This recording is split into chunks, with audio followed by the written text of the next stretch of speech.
कहानी के शुरुआत में हमें एक घर के अंदर बहुत सारे बच्चे दिखाए जाते हैं जो आपस में खेल रहे थे। तभी योशी नाम की वो औरत अपने बेटी जिसका नाम मे था उससे कहती है कि वो उसके लिए और उसके फ्रेंड्स के लिए स्नैक्स खरीदने जा रही है। फिर योशी जाने से पहले किचन में रखे वो तेज धार वाले चाकू और चमचे ऊपर शेल्फ में रखती है ताकि खेल खेल में वो बच्चे उनको चोट न लगा कर ले। जिसके बाद वो उनके लिए स्नैक्स खरीदने मार्केट की तरफ चली जाती है। इधर मे अपने फ्रेंड्स के साथ मिलकर लुका छुपी का खेल खेलने लगती है, लेकिन मे जब छुपने के लिए जगह ढूंढती है तब उसके बाकी फ्रेंड्स तो पहले से ही वहां छुपे होते हैं। अब कुछ देर के बाद योशी वापस घर पहुंचती है। तब मे के अलावा उसके बाकी फ्रेंड्स घर के ही बाहर अपने माओ के साथ खड़े होते हैं क्योंकि उन्हें पिछले बहुत समय से मे नहीं मिल रही थी, जो कि लुका छुपी खेलते हुए कहीं तो छुप गई थी, जिस वजह से योशी तुरंत पुलिस को बुलाकर मे के मिसिंग होने की कंप्लेंट दर्ज करा देती है। दूसरी तरफ जब मे के पिता जिसका नाम सुजुकी था उसे वो बात पता चलती है तब वो तुरंत घर चला आता है, मगर सुजुकी खुद को संभालते हुए योशी के लिए चाय बनाकर लाता है क्योंकि योशी तो पहले से ही मे के गायब होने के वजह से बहुत ज्यादा परेशान थी। इसलिए सुजुकी को ही हालात को संभालते हुए अपने आप को शांत रखना पड़ने वाला था। लेकिन योशी जो बहुत परेशान थी उसके हाथ से वो चाय गिर जाती है। वो जल्दी से टेबल पर रखा वो कपड़ा उठाकर उसे धोने के लिए वॉशिंग मशीन के पास जाती है, लेकिन जब वो वॉशिंग मशीन को खोलती है तब उसके अंदर देकर योशी तो जोर से चीखने लगती है क्योंकि उस वॉशिंग मशीन में मे थी जो कि लुका छुपी खेलते वक्त उसके अंदर छुप गई थी, मगर उसके अंदर जाते ही वॉशिंग मशीन का ढक्कन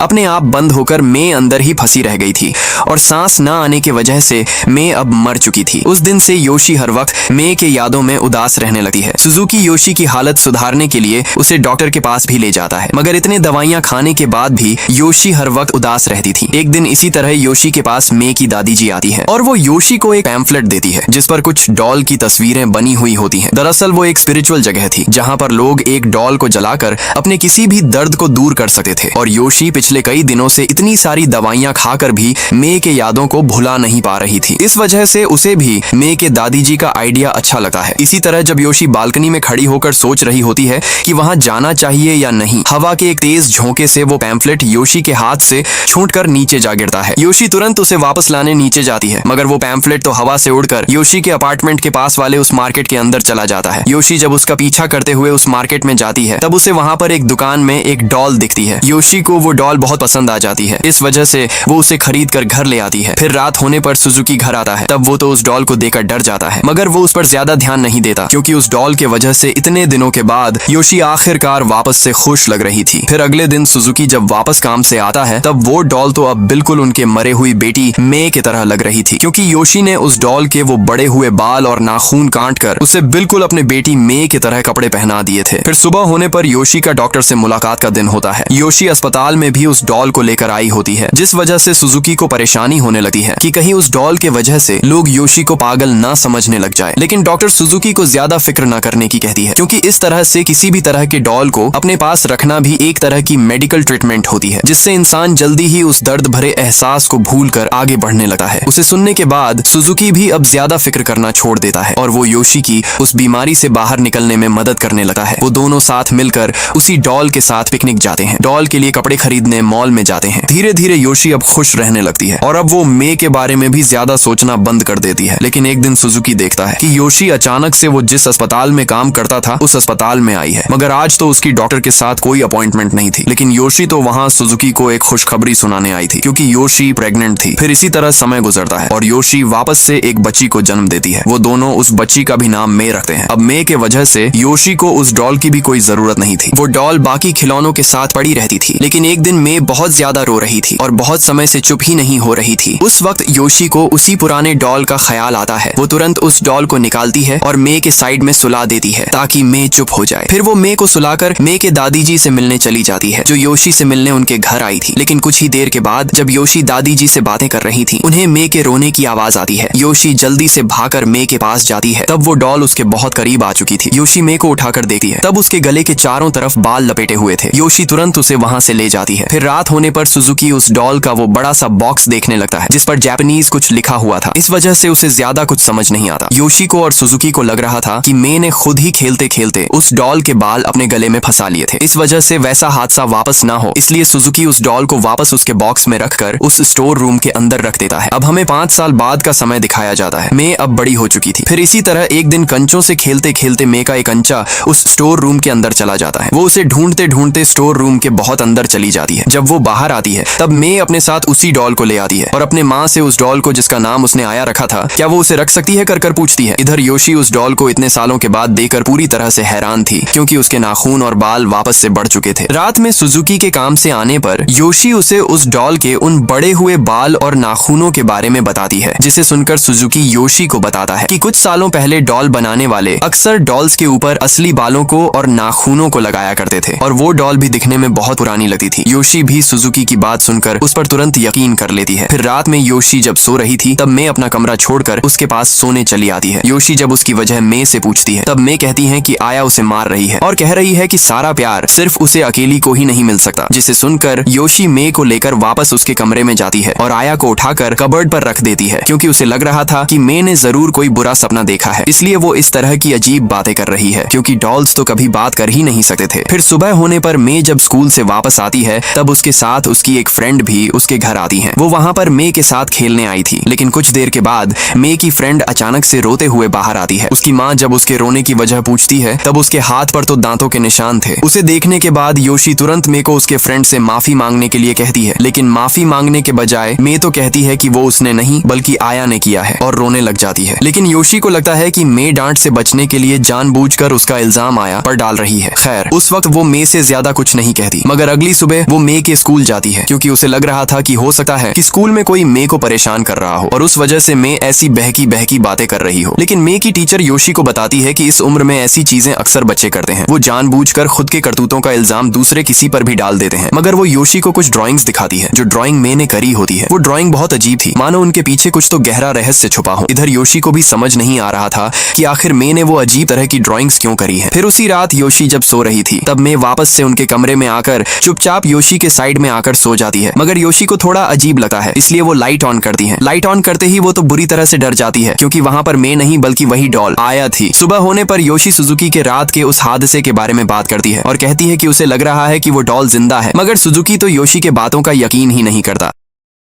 बल्कि वो योशी को समझाते हुए कहता है कि हो सकता है कि कल रात में मे कमरे में आकर उस डॉल को वहीं भूलकर चली गई हो। इतना कहकर वो अस्पताल के लिए निकल जाता है। फिर कुछ देर के बाद मे भी जब अपने स्कूल चली जाती है तब योशी तुरंत जाकर आया को एक थैली में डालती है और उसे ले जाकर उस कूड़े के पास रखाती है, क्योंकि वो अब उस डॉल को और ज्यादा बर्दाश्त नहीं कर सकती थी। फिर वापस घर आने पर कुछ देर के बाद योशी को दरवाजे पर किसी के दस्तक देने की आवाज आती है। वो डरते डरते दरवाजा खोलती है, क्योंकि उसे लग रहा था कि कहीं वो डॉल खुद ही चलकर वापस घर न आ जाए। फिर जब वो बाहर आकर देखती है तब सच में वहाँ पर वही डॉल आया थी, लेकिन उसके ऊपर किसी तरह की नोट लिखी हुई थी जो कि कचरा इकट्ठा करने वाली की ही थी, क्योंकि इस तरह की बड़ी चीजें ऐसे कचरे में नहीं फेंक सकते थे। यानी उस डॉल को वहाँ पर वही लोग छोड़कर गए थे। उस नोट को पढ़ने के बाद योशी के सांस में सांस आती है, लेकिन वो वापस नीचे जाकर उन कचरा इकट्ठा करने वाले लोगों से उस डॉल को भी उनके साथ ले जाने की रिक्वेस्ट करती है, जिसके बाद वो लोग भी उसे कचरे में डाल देते हैं। मगर कुछ दूर आगे जाते ही उस कचरे के गाड़ी का एक बड़ा एक्सीडेंट हो जाता है, जिसे देखने योशी जब जाती है तब वहाँ पर मे भी मौजूद होती है, जो आया को लेकर खड़ी थी। क्योंकि मे आया को बहुत पसंद करती थी, इसलिए वो उसे उस कचरे से उठाकर वापस घर ले आती है। फिर रात होने पर योशी सुजुकी के साथ मिलकर मे के कमरे में लगा उस सीसीटीवी कैमरा की रिकॉर्डिंग देखने लगते हैं। तब योशी नोटिस करती है कि उस रिकॉर्डिंग में मे के अलावा भी दूसरे किसी की आवाज आ रही थी, जो बिल्कुल बच्चे की तरह थी। उसे देखकर योशी सुजुकी को वापस से समझाने की कोशिश करती है कि आया एक डॉल नहीं है बल्कि वो जिंदा डॉल है। लेकिन सुजुकी से बातें करते वक्त योशी अपने हाथ को जोरों से खुजाने लगती है, जिसे देखकर सुजुकी समझ जाता है कि योशी वापस से अपने मन से चीजें इमेजिन कर रही है, क्योंकि जब उन दोनों की पहली बेटी जिसका नाम भी मे था वो मर गई थी, तब भी योशी इसी तरह चीजों को इमेजिन कर कर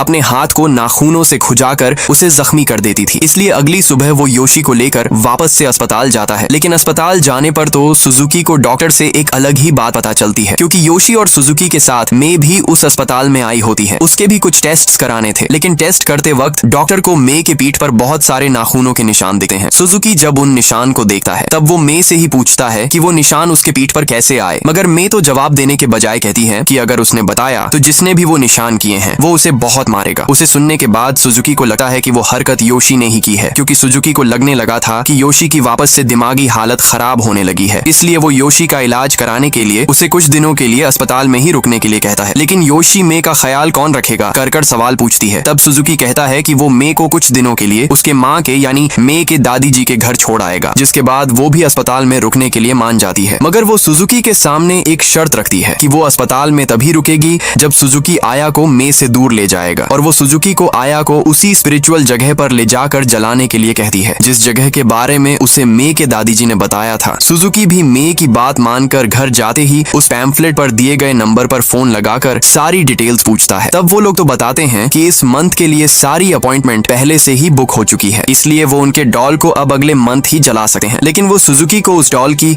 और उसके बॉक्स की तस्वीर लेकर उन्हें भेजने के लिए कहते हैं। सुजुकी भी तस्वीरें निकालकर भेज देता है, लेकिन जब वो आया के उस बॉक्स की तस्वीर ले रहा था तब उस पर नीचे कोने में कुछ लिखा होता है, कोकीची यासुमोटो कर। सुजुकी जब इंटरनेट पर वो सर्च करता है तब उसे पता चलता है कि कोकीची यासुमोटो असल में एक आदमी हुआ करता था जो इस तरह की डॉल्स बनाता था मानो वो जिंदा हो। उसी वक्त उसके सामने एक वीडियो आती है। वो जब उस वीडियो को प्ले करता है तब उस वीडियो में दिख रहा वो रेड कलर जैकेट पहना आदमी बताता है कि वो लोग कन्नाजिमा आइलैंड जा रहे हैं। फिर वो उस आइलैंड पर जाने की वजह बताता है। सुजुकी वो वीडियो बहुत गौर से देख रहा था। वो आदमी बताता है कि आज से कई सालों पहले कोकीची यासुमोटो नाम का एक आदमी वहाँ रहता था जो डॉल बनाता था, लेकिन एक दिन उसकी बेटी अचानक से कहीं गायब हो गई थी और बहुत ढूंढने के बाद भी वो लोग अपने बेटी को नहीं ढूंढ पाए थे, जिस वजह से कोकीची यासुमोटो ने एक ऐसी डॉल बना ली थी जो मानो जिंदा हो और बिल्कुल उनके बेटी की तरह हो, जिसे कोकीची यासुमोटो की पत्नी हर वक्त अपने ही साथ रखती थी। और जब उसकी पत्नी मरने वाली थी तब उस डॉल को भी उसी के साथ दफन कर दिया था, और वो जगह वही थी जहाँ पर ये लोग अब भी जा रहे थे। मगर वीडियो के अंत में जब वो लोग उस कन्नाजिमा आइलैंड से वापस आ रहे होते हैं तब उन्हें उस तरह की कोई भी चीज नहीं दिखती। उस वीडियो को देखकर सुजुकी को भी थोड़ी राहत की सांस आती है। उसे अब लगने लगता है कि वो जरूर कोई मनगढ़ंत कहानी है। लेकिन उसी वक्त सुजुकी को वापस से उस टेम्पल वाले साधु का फोन आता है, और जो साधु सुजुकी के फोन लगाने पर कह रहा था कि अगले 1 महीने की अपॉइंटमेंट्स पहले से ही बुक है। वो साधु सुजुकी से कहता है कि वो कल सुबह ही उस डॉल को लेने उसके पास आ रहा है और उन्हें जल्द से जल्द उस डॉल को जलाना होगा, और वो सुजुकी को उसके आने तक उस डॉल को उसके बॉक्स के ही अंदर रखने के लिए कहता है। दूसरी तरफ मे अपने दादी जी के पास होती है। उसकी दादी जी उसे सुलाती है। आया भी मे के साइड में ही होती है। दादी जी मे को सुलाकर जब पानी पीने के लिए बाहर आती है तब उन्हें टीवी के पास मे चुपचाप खड़ी हुई दिखती है। उन्हें लगता है कि मे टीवी देखना चाहती है, इसलिए वो उसे पीने के लिए कुछ देने के लिए फ्रिज के पास जाती है। मगर उसी वक्त मे तो आकर सीधा दादी जी के पीठ पर चढ़ जाती है। दादी जी को लगता है कि मे उनके साथ खेलना चाहती है, इसीलिए वो उसे पीठ पर ही बैठाकर वापस उसके कमरे में जाती है। मगर जब वो कमरे में जाने पर लाइट ऑन करती है तब मे तो अभी भी उसके बेड पर सो रही थी और दादी जी के पीठ पर तो आया बैठी हुई थी। दादी जी डरकर तुरंत आया को दूर करती है और जल्दी से सुजुकी को फोन लगाती है। दादी जी सुजुकी को उनके साथ अभी अभी जो कुछ भी हुआ वो सारी चीजें बताती हैं। इधर सुजुकी जो जान चुका था कि उस डॉल के साथ जरूर कोई रहस्य जुड़ा हुआ है, वो दादी जी को फिक्र न करने के लिए कहता है, क्योंकि वो उस डॉल को लेने उन्हीं के घर आ रहा था। दादी जी उस डॉल को स्टोर रूम में ले जाकर रख देती है, लेकिन कुछ ही समय के बाद दादी जी को उस स्टोर के दरवाजे की आवाज आने लगती है, मानो कोई तो दरवाजा बार बार पटक रहा हो। दादी जी हिम्मत कर स्टोर रूम के पास जाकर दरवाजा खोलती है, मगर वो आवाज तो उस क्लीनिंग रोबोट की वजह से आ रही थी जो गलती से अपने आप ही चालू हो गया था। मगर जब वो उस जगह को देखती हैं जहां उन्होंने उस डॉल को गिराया था तब वो डॉल तो अब वहां थी ही नहीं। दादी जी जल्दी से मे को देखने के लिए उसके कमरे में जाती है, लेकिन मे भी अब अपने कमरे से गायब थी। दादी जी जल्दी से बाहर जाकर उसे ढूंढने लगती है। उसी वक्त उन्हें रास्ते से एक आदमी साइकिल पर आते हुए दिखता है। वो उस आदमी से क्या उसने एक लड़की को किसी डॉल के साथ कहीं देखा है कर पूछती है। उस आदमी ने आते हुए देखा था, मगर वो कहता है कि उसने एक लड़की नहीं बल्कि 2 लड़कियां साथ में चलकर जाते हुए देखा था वहां पीछे ब्रिज के पास। जिसे सुनकर दादी जी जल्दी से ब्रिज के पास जाने लगती है। फिर जब वो उस ब्रिज पर पहुंचती है तब उन्हें मे उसी ब्रिज के ऊपर बैठी हुई दिखती है। इधर सुजुकी भी उस डॉल को लेने दादी जी के घर पहुंच जाता है, लेकिन घर पर तो कोई भी नहीं था। उसी वक्त उसे बाहर की तरफ मे उस डॉल के साथ चलकर आते हुए दिखती है। सुजुकी जल्दी से मे के पास जाता है। तब हम देखते हैं कि मे के मुंह पर खून लगा हुआ है। सुजुकी उस खून को साफ करता है। उसे भी समझ नहीं आ रहा था कि आखिर मे के मुंह पर वो खून आया कैसे, क्योंकि उसे तो किसी भी तरह की चोट नहीं आई थी। फिर सुजुकी आया को मे से लेकर उसके उस बॉक्स के अंदर डाल देता है। उसी वक्त वहाँ पर पुलिस की कुछ गाड़ियां आती हैं और पुलिस अपने साथ दादी जी को भी लाई होती है। दरअसल पुलिस को खबर मिली थी कि ब्रिज के पास कोई बूढ़ी औरत बेहोश पड़ी है। अब वो पुलिस अफसर दादी जी से पूछताछ करते हैं कि आखिर वो उस ब्रिज पर क्यों गई थी और उनके साथ ऐसा क्या हुआ कि वो वहीं पर बेहोश हो गई।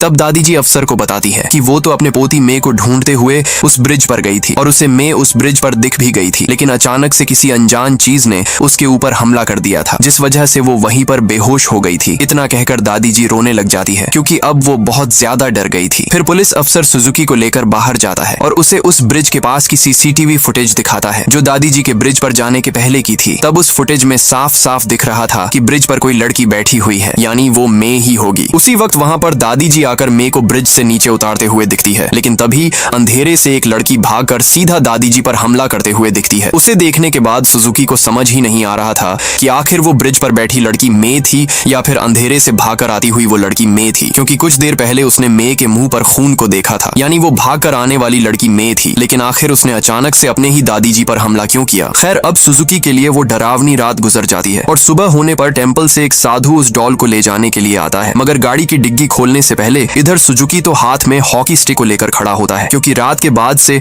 अब वो भी उस डॉल से बहुत ज्यादा डरने लगा था। फिर जब वो साधु गाड़ी की डिग्गी खोलता है तब वो डॉल वहीं पर उस बॉक्स के अंदर होती है, जिसे देखकर सुजुकी को राहत की सांस आती है। वो साधु उस डॉल को बॉक्स से निकालकर उसे एक कपड़े में जिस पर कुछ मंत्र लिखे हुए थे उसमें लपेटकर वापस उस बॉक्स में रख देता है। फिर वो जाने से पहले सुजुकी को ठीक 10 बजे टेम्पल पहुंचने के लिए कहता है, क्योंकि डॉल्स जलाने का रिचुअल 10 बजे शुरू होने वाला था। फिर सुजुकी ठीक 10 बजे टेम्पल पहुंच जाता है। वहां पर और भी बहुत सारे लोग आए थे अपने अपने डॉल्स को जलाने के लिए, मगर उनकी डॉल्स आया की तरह जिंदा नहीं थी। उसी वक्त वो साधु आया को उस पवित्र कपड़े में लपेटे हुए लेकर आता है और सुजुकी के आंखों के सामने उन सभी डॉल्स के साथ आया को भी आखिरकार जला दिया जाता है। सुजुकी वहां से सीधा योशी के पास आता है और आया को जलाते हुए वो वीडियो उसे दिखाता है। उसे देखकर योशी भी बहुत ज्यादा खुश हो जाती है, उसके भी सांस में सांस आती है। लेकिन वो दोनों जैसा सोच रहे थे वैसा था ही नहीं, क्योंकि आया अभी तक जली ही नहीं थी। उस टेम्पल में काम करने वाला एक आदमी आया को जलाने से पहले ही उसे वहां से लेकर भाग गया था और वो आया को लेकर सीधा एंटीक शॉप में चला आया था, क्योंकि वो आदमी आया को बेचना चाहता था। उसे पता था कि वो वही फेमस डॉल है जिसे कोकीची यासुमोटो ने बनाया था, लेकिन वो इस बात से अनजान था कि वो डॉल बाकी डॉल्स की तरह नहीं थी। वो आदमी तो आया को एक नॉर्मल डॉल समझकर उसके जिंदा होने की कहानी को सिर्फ मनगढ़ंत कहानी समझ रहा था। लेकिन जब वो उस एंटीक शॉप चलाने वाले आदमी से उस डॉल की कीमत पूछता है तब वो तो उसके बदले में बहुत कम पैसे दे रहा था। इस वजह से वो आदमी आया को लेकर वहां से जाने लगा है। लेकिन जाते वक्त उसे कुछ अजीब महसूस होता है, उसे अपने मुंह के अंदर कुछ होने का एहसास होता है। तभी अचानक से उस आदमी के मुंह से बहुत सारे बाल निकलने लगते हैं और वो वहीं सीढ़ियों के पास गिर जाता है। उसके गिरने की वजह से अब आया का वो बॉक्स टूट जाता है और आया उस बॉक्स से आजाद हो जाती है। उस आदमी को सुजुकी जिस अस्पताल में काम करता था उसी अस्पताल में ले जाया जाता है, जिसकी हालत अब बहुत ज्यादा सीरियस थी। उसी वक्त सुजुकी के सामने वही साधु आता है जो टेम्पल के अंदर डॉल्स को जलाने का रिचुअल करता था, लेकिन उसके हाथ में आया थी। वापस से आया को उस साधु के हाथ में देखने के बाद सुजुकी की तो सांसें ही अटक जाती है, क्योंकि उसने तो कल खुद अपनी आंखों से उस डॉल को जलते हुए देखा था। तब वो साधु सुजुकी को सारी हकीकत बताता है कि कैसे उस डॉल को उनके टेम्पल में काम करने वाला एक आदमी चुरा कर भाग गया था और उसने उसके बदले एक दूसरे डॉल को उस पवित्र कपड़े में लपेट कर रख दिया था। और अब वो सुजुकी को एक आदमी का नंबर देता है और उसे फोन लगाने के लिए कहता है, क्योंकि वो डॉल उन्होंने जितना सोचा था उससे कई गुना ज्यादा खतरनाक थी और उसे अब वो आदमी ही जिसका नाम कांडा था वो हैंडल कर सकता था। सुजुकी तुरंत कांडा को फोन लगाता है। कांडा उससे कहता है कि वो उस डॉल के बारे में जानता है और वो जल्दी ही उसके पास उस डॉल को ले जाने के लिए आ जाएगा, मगर तब तक वो उस डॉल को उसके उस बॉक्स के ही अंदर डालकर रखने के लिए कहता है। लेकिन सुजुकी उसे बताता है कि वो बॉक्स तो अब टूट चुका है, जिसके बाद कांडा उसे हर वक्त उस डॉल पर ध्यान रखने के लिए और किसी को भी उस डॉल को हाथ ना लगाने देने के लिए कहकर फोन कट कर देता है। लेकिन जब सुजुकी कांडा के साथ फोन पर बात करने में बिजी था उसी वक्त एक लड़की आकर उस डॉल के साथ खेलने लगती है, जिसे देखकर सुजुकी तुरंत उसके पास जाकर उसे वापस देने के लिए कहता है। लेकिन तभी उस लड़की को उस डॉल के मुंह से किसी चीज की आवाज आती है। सुजुकी जब उसे लेकर सुनने की कोशिश करता है तब उसे भी वो आवाज आ रही थी। सुजुकी जब उस डॉल को हिलाता है तब उस डॉल के मुंह से कुछ तो नीचे गिर जाता है। वो लड़की उसे उठाकर जब देखती है तब वो तो एक दांत था, जिसे देखने के बाद सुजुकी उस डॉल को लेकर तुरंत अस्पताल के उस स्कैनिंग रूम के अंदर ले जाता है। फिर जब वो उस डॉल के पूरे बॉडी को स्कैन करता है तब कंप्यूटर में दिख रहे उस रिपोर्ट को देखकर सुजुकी का गला तो मानो डर के मारे सूख जाता है, क्योंकि उस डॉल के अंदर बिल्कुल किसी इंसानी बच्चे की तरह हड्डियों का एक ढांचा मौजूद था। उसे देखने के बाद सुजुकी तुरंत वो खबर पुलिस अफसर को दे देता है। पुलिस अफसर तुरंत अस्पताल आकर उस डॉल को अपने साथ वहां से ले जाने लगता है, क्योंकि उस डॉल के अंदर इंसानी हड्डियों का ढांचा मौजूद था, जिस वजह से अब वो उस बात की अच्छे से छानबीन करने वाला था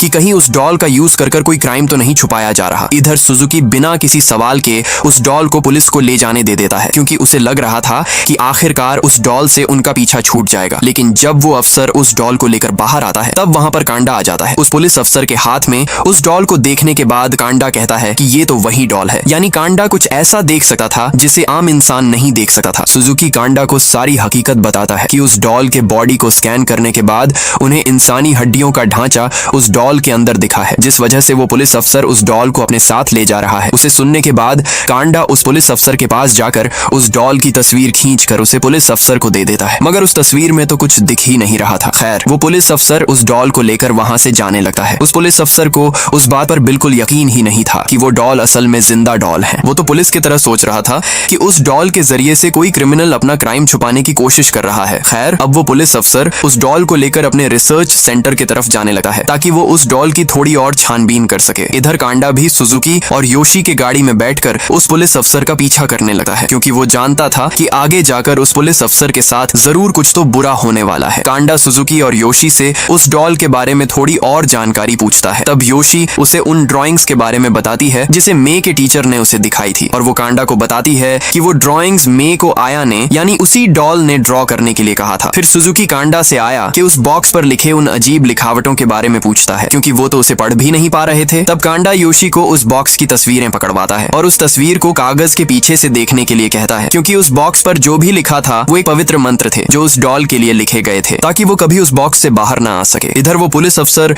जब कांडा ने खींची हुई उस डॉल की तस्वीर को वापस देखता है, तब तस्वीर में वो डॉल बहुत भयानक लग रही थी, लेकिन वो अफसर तो अभी भी उस पर ज्यादा ध्यान नहीं देता, क्योंकि उसे लग रहा था कि कांडा जरूर उसके साथ मजाक करने की कोशिश कर रहा है। इसीलिए वो उस तस्वीर को बाहर फेंककर लैब की तरफ जाने लगता है। मगर जब वो उस टनल के अंदर घुसता है तब उसके सामने अचानक से वही डॉल आ जाती है। वो जल्दी से गाड़ी को रोककर गाड़ी से बाहर आता है और चारों तरफ देखने लगता है। फिर कुछ देर के बाद जब वो तीनों भी उस टनल के अंदर आते हैं तब उन्हें उसी पुलिस अफसर की गाड़ी वहां खड़ी हुई दिखती है, और पुलिस अफसर गाड़ी के ही साइड में बैठकर उस डॉल को लेकर रो रहा था। कांडा जल्दी से उस अफसर के पास जाकर उसके ऊपर कुछ मंत्र पढ़ता है, क्योंकि उस डॉल ने पुलिस अफसर को अपने काबू में कर लिया था, जिस वजह से वो अफसर इस तरह से सड़क पर बैठकर रो रहा था। कांडा के मंत्र पढ़ते ही वो अफसर पूरी तरह से शांत हो जाता है और वो उसी हालत में बैठे रहता है। फिर कांडा उस डॉल को लेकर अपने उस बॉक्स के अंदर रखता है जिसके अंदर कई सारे ताले लगे हुए थे। फिर वो सुजुकी और योशी को लेकर एक बूढ़े आदमी के पास जाता है जो व्हील चेयर पर बैठकर उनके पास आता है। वो बूढ़ा आदमी असल में आज से कई सालों पहले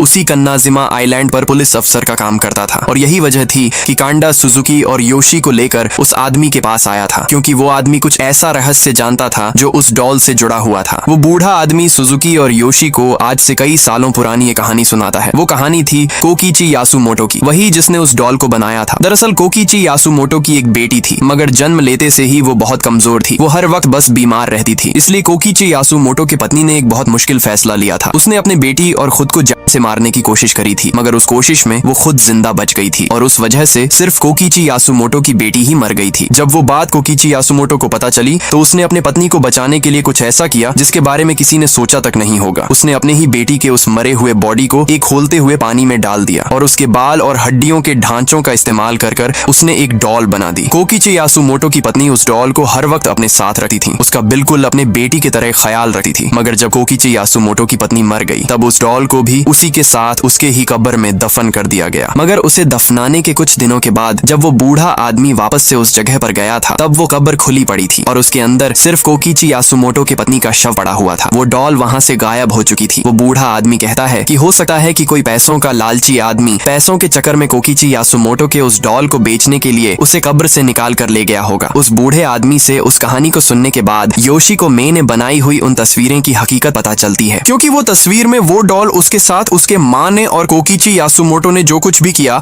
वो बताने की कोशिश कर रही थी, यानी वो डॉल ही असल में कोकीची यासुमोटो की बेटी थी। अब वहां से बाहर आने पर योशी कांडा से कहती है कि उन्हें उस डॉल को लेकर वापस से कन्नाजिमा आइलैंड पर कोकीची यासुमोटो के पत्नी के कब्र के पास जाना चाहिए, क्योंकि हो सकता है कि वो आया भी अपने माँ के पास वापस जाना चाहती हो। जिसे सुनने के बाद कांडा को भी योशी की बात सही लगती है, लेकिन जाने से पहले कांडा सुजुकी और योशी को आने वाले चुनौतियों के लिए तैयार रहने के लिए कहता है, क्योंकि पिछले कई सालों से कन्नाजिमा आइलैंड पर जाने की किसी ने भी हिम्मत नहीं करी थी, क्योंकि उस जगह पर बहुत सारी डरावनी रहस्यमयी चीजें मौजूद थीं और उन्हें नहीं पता था कि असल में कन्नाजिमा आइलैंड पर वो कब्र आखिर है कहाँ। उसके लिए उन्हें एक रिचुअल करना पड़ने वाला था। फिर वापस आते वक्त कांडा की वो बात सुनने के बाद कि कन्नाजिमा आइलैंड पर कोई भी जाने की हिम्मत नहीं करता, सुजुकी उसे एक वीडियो दिखाता है जो उसने कुछ दिनों पहले उस डॉल के बारे में इंटरनेट पर सर्च करते हुए देखी थी, और आखिर में उन लोगों को तो कन्नाजिमा आइलैंड पर कुछ भी नहीं मिला था और ना ही उनके साथ कोई ऐसी डरावनी चीज हुई थी। मगर उस वीडियो को देखने के बाद कांडा सुजुकी को उस वीडियो को गौर से देखने के लिए कहता है, क्योंकि उस वीडियो के शुरुआत में वो लोग सिर्फ 5 ही उस कन्नाजिमा आइलैंड पर आए थे,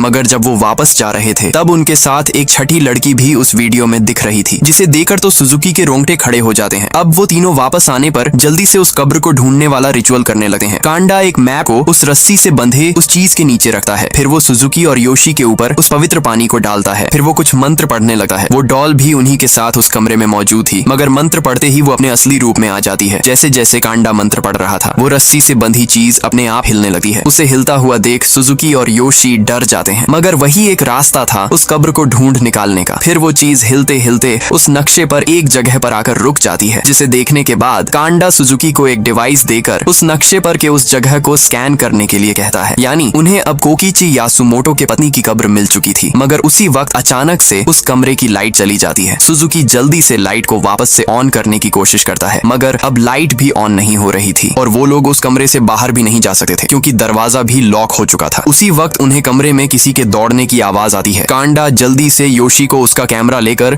उससे फोटो खींचते रहने के लिए कहता है, ताकि उस कैमरा से निकलने वाले उस फ्लैश से वो देख सके कि आखिर कमरे में दौड़ कौन रहा है। फिर योशी जब कैमरा के फ्लैश से देखती है, तब वहां पर वही डॉल थी जो कांडा के उस बॉक्स से बाहर आ चुकी थी, और वो अब उन लोगों पर हमला करने लगती है। कांडा जल्दी से एक बैग सुजुकी को देता है, जिस पर कई सारे पवित्र मंत्र लिखे हुए थे। सुजुकी भी हिम्मत कर आया को उस बैग के अंदर डालने की कोशिश करता है, और जैसे तैसे कर वो आया को उस बैग में डालने में कामयाब हो जाता है। आया को उस बैग के अंदर डालते ही वो शांत हो जाती है और लाइट भी वापस आ जाती है। मगर उस हादसे के वजह से अंधेरे में कांडा ने गलती से एक ईल पर पैर रख दिया था, जिस वजह से उसका वो पैर बुरी तरह से जख्मी हो गया था और अब वो चल भी नहीं सकता था। इस वजह से उस कन्नाजिमा आइलैंड पर अब सुजुकी और योशी को ही जाना पड़ने वाला था। जाने से पहले कांडा सुजुकी को एक मेटल डिटेक्टर पकड़वाता है, क्योंकि पहले के जमाने में जब भी किसी को दफनाया जाता था तो वो लोग उसके गले में 6 सिक्कों की माला कर पहनाते थे, और कोकीची यासुमोटो के पत्नी के गले में भी वही 6 सिक्कों की माला थी। इस वजह से वो मेटल डिटेक्टर उनकी उस कब्र को ढूंढने में मदद करेगा। अब कांडा वहां से अस्पताल अपने पैर का इलाज करने के लिए चला जाता है, जिसके बाद सुजुकी और योशी उस आइलैंड के तरफ जाने के लिए निकल पड़ते हैं। तब उस आइलैंड की तरफ जाने वाले रास्ते पर एक बोर्ड लिखा हुआ था कि उस आइलैंड पर अगर कोई जाना चाहता है तो उसे 2 घंटे के अंदर ही उस आइलैंड से वापस आना होगा, क्योंकि उस आइलैंड तक जाने का जो रास्ता था वो समंदर से होते हुए गुजरता था, जिस वजह से अगर वो लोग 2 घंटों के अंदर वापस नहीं आए